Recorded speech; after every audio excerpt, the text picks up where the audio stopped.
Well, we'll start here with some mangoes. A lot of questions I've been getting, when I'm doing community outreach is about whether we can grow mangoes here in San Diego. And the fact of the matter is yes, we can. There are some exciting varieties out there. You may have seen these in the store. These are marketed as either Ataulfo or champagne mangoes.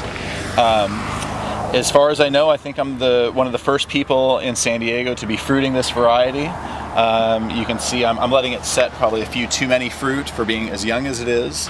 But this is a delicious fruit. They're the yellow ones. They're consistently good. They're always excellent.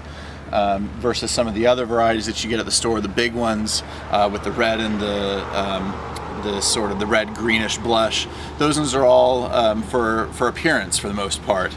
I find the flavor to be inconsistent at best. One of the nice things about mangoes too is their new growth is always very, very beautiful.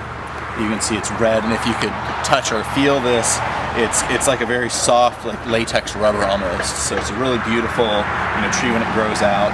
Mangoes do grow slowly, so you do want to take time, but they do like heat and they like sun. So pick a nice spot in your yard that gets full sun, lots of heat, and that's protected from cold in the winter.